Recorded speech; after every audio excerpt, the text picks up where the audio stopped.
Hello everyone, excellent learning के videos में आपका स्वागत है। आज हम पढ़ने जा रहे हैं क्रिया प्रसूत अनुबंधन सिद्धांत यानी स्किनर के सिद्धांत के प्रीवियस ईयर में पूछे गए क्वेश्चंस।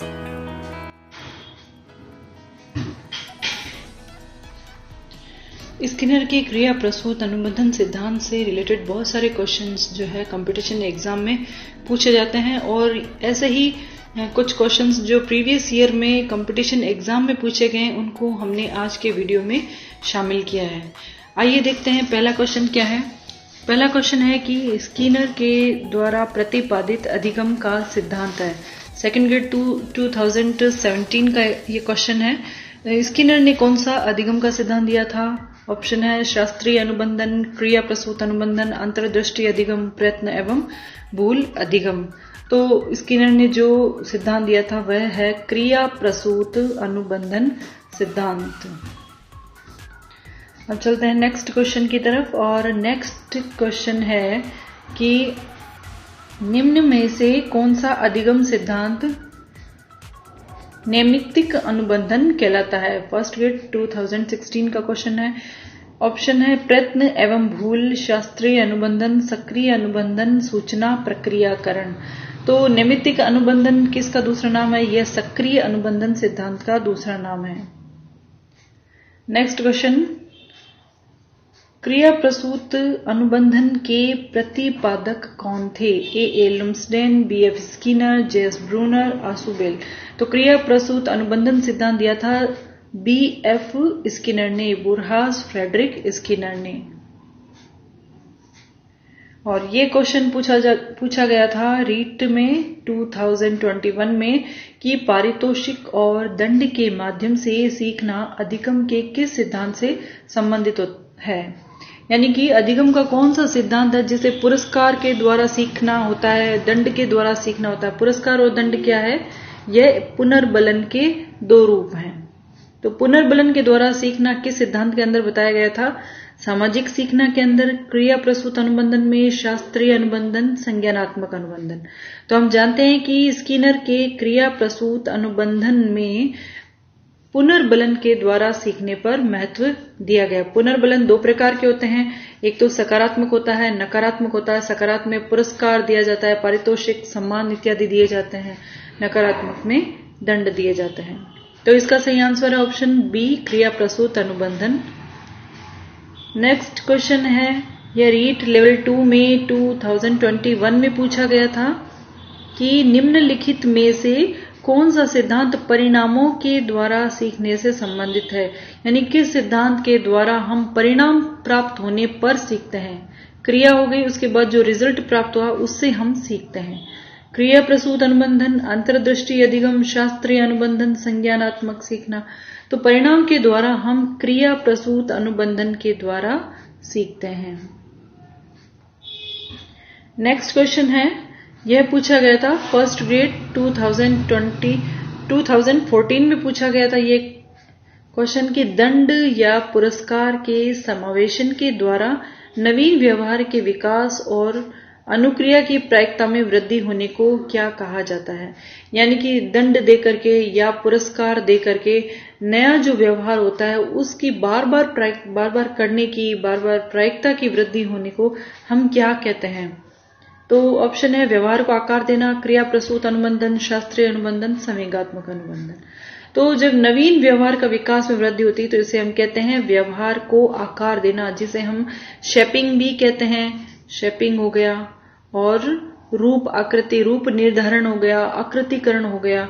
दंड और पुरस्कार के द्वारा हम वांछित व्यवहार प्राप्त करते हैं, व्यवहार में हम वांछनीय परिवर्तन लेके आते हैं, व्यवहार को आकार दे देते हैं। तो यह शेपिंग कहलाता है और यह क्रिया प्रसूत अनुबंधन के अंदर ही है, लेकिन यह क्रिया कहलाती है व्यवहार को आकार देना, व्यवहार को शेपिंग देना।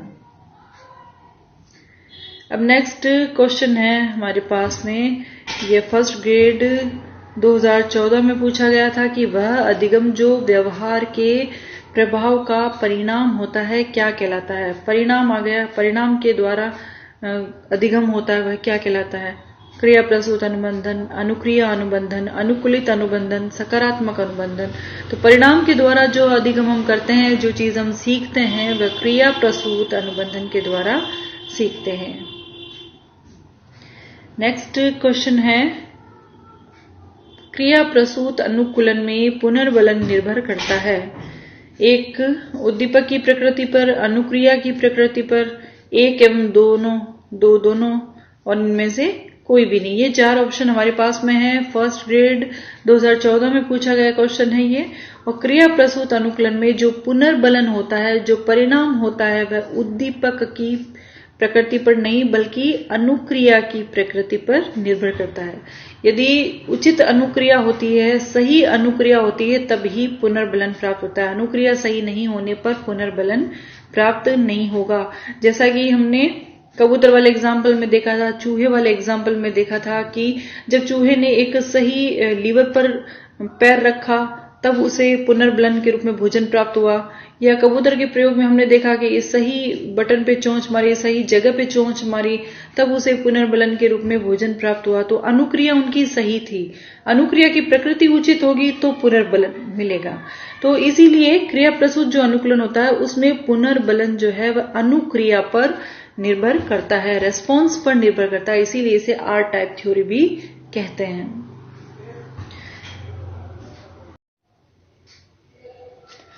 और ये क्वेश्चन नंबर 9 हमारे पास में है कि निम्न में से कौन सा क्रिया प्रसूत व्यवहार नहीं है। थर्ड ग्रेड एग्जाम 2013 में भी पूछा गया है, 2012 में भी पूछा गया है। अब ये 4 व्यवहार हमें यहाँ पर बताए गए हैं और हमसे पूछा गया है कि कौन सा व्यवहार जो है वह क्रिया प्रसूत व्यवहार नहीं है। तो पहला ऑप्शन है कांटा लगने पर पैर हटाना, और दूसरा ऑप्शन हमारे पास में है कि हाथ पैरों का चलाना, थर्ड भोजन करना, खड़े होकर इधर उधर चहलकदमी करना। तो यहाँ इसमें से हम देखते हैं कि ये जो है पहला ऑप्शन कांटा लगने पर पैर हटाना, इसमें हमें उद्दीपक ज्ञात है, उद्दीपक का पता है कि कांटा है उद्दीपक, तो हमें पैर हटाना है, यह अनुक्रिया हुई। तो यहाँ उद्दीपक ज्ञात है। इसी तरह से और एग्जाम्पल हम देख सकते हैं कि जैसे गर्म तवे पर हाथ अगर गलती से लग जाता है तो हाथ को तुरंत हटा लिया जाता है। तो वहां पर गर्म तवा जो था या गर्म जो चीज थी वह उद्दीपक होता है और हटाना हमारी अनुक्रिया हो जाती है। तो यहाँ जहां उद्दीपक ज्ञात है और अनुक्रिया की जाती है तो यह तो क्रिया प्रसूत व्यवहार नहीं होता है। यह हमने पढ़ा था, पावलोव में पढ़ा था ना। यहाँ जो थ्योरी है क्रिया प्रसूत, इसमें हम पढ़ते हैं आर थ्योरी, RS थ्योरी, यानी कि पहले रेस्पॉन्स होगा और जहां स्टिमुलस पता नहीं है, उद्दीपक पता नहीं है, लेकिन परिणाम के द्वारा हमें स्टिमुलस की प्राप्ति होती है, पुनर्बलन की प्राप्ति होती है, लेकिन पहले अनुक्रिया होती है जहां उद्दीपक अज्ञात होता है। अब यहाँ जो तीनों एग्जाम्पल हैं इनको हम देखते हैं कि हाथ पैरों का चलना है, भोजन करना, खड़े होकर यूं ही इधर उधर चहलकदमी करना है। तो यहाँ पर उद्दीपक मालूम नहीं है, यह क्रिया यूं ही की जा रही है, अनुक्रिया की जा रही है। बाद में उद्दीपक मिल जाए वो बात अलग है, लेकिन पहले अनुक्रिया हो रही है, यहाँ कोई उद्दीपक नहीं है। तो ये जो एग्जाम्पल है यह तो क्रिया प्रसूत के एग्जाम्पल हैं, लेकिन क्वेश्चन में पूछा गया है कि क्रिया प्रसूत व्यवहार नहीं है, तो नहीं होगा वह ऑप्शन नंबर 1 कांटा लगने पर पैर हटाना, क्योंकि यहाँ उद्दीपक दिया हुआ है तो यह क्रिया प्रसूत नहीं हो सकता है। अब चलते हैं नेक्स्ट क्वेश्चन की तरफ, क्वेश्चन नंबर 10। और ये क्वेश्चन है कि शेपिंग की संकल्पना दी गई है। ये क्वेश्चन पूछा गया था एचटेट के लेवल 1 एग्जाम में 2021 में। शेपिंग का मतलब होता है रूप निर्धारण, आकृतिकरण, व्यवहार को वांछनीय स्तर पर लेके आना। तो यह किसने दिया था? थॉर्नडाइक ने दिया था, पावलोव ने, स्किनर ने, कोई नहीं। तो हम जानते हैं कि जो शेपिंग की संकल्पना है वह पुनर्बलन के द्वारा किसने दी थी? BF स्किनर ने दी थी। तो राइट ऑप्शन यहां है option number 3 Skinner.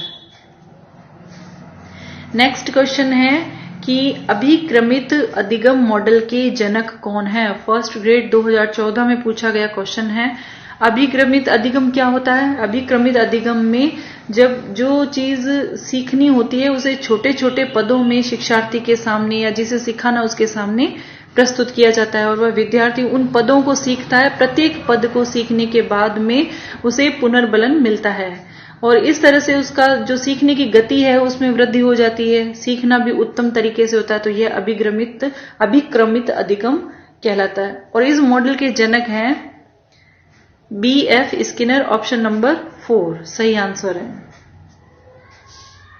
Next question है कि निम्नांकित में से किस मनोवैज्ञानिक को मौलिक व्यवहारवादी के रूप में वर्णित किया जाता है? निम्नांकित में से किस मनोवैज्ञानिक को मौलिक व्यवहारवादी के रूप में वर्णित किया जाता? फर्स्ट ग्रेड 2014 का ये क्वेश्चन है। अब व्यवहारवादी के रूप में तो पावलो भी आता है और हल है, गुथरी है, थॉर्नडाइक है, स्किनर है, तो ये व्यवहारवादी में आते हैं। लेकिन यहां हमसे पूछा गया मौलिक व्यवहारवादी, तो इसका सही आंसर होगा BF स्किनर ऑप्शन नंबर 4।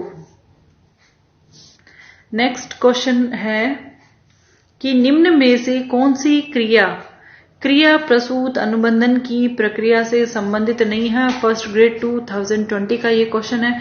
ये 4 क्रिया यहां दी गई है, इन चारों में से कौन सी क्रिया प्रसूत अनुबंधन यानी स्किनर की थ्योरी से रिलेटेड नहीं है? पहला है आकृतिकरण, विलोपन, पुनर्बलन और अनुकरण।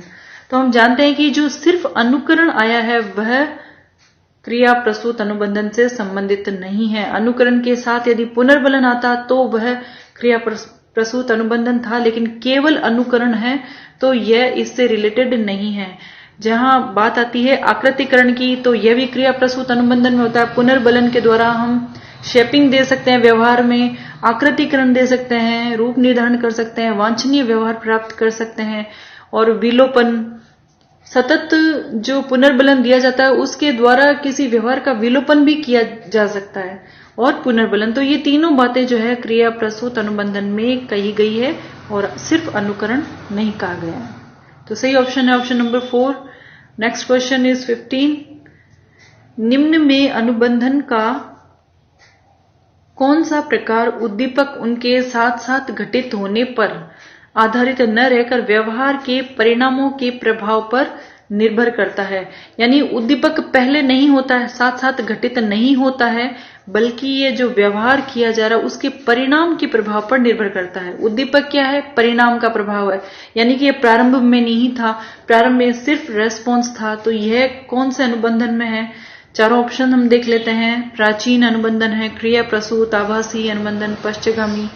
तो हमने देखा है कि जब उद्दीपक प्रारंभ में अनुपस्थित हो और यह परिणामों के प्रभाव पर निर्भर करता है तो यह क्रिया प्रसूत अनुबंधन सिद्धांत है, स्किनर का सिद्धांत है।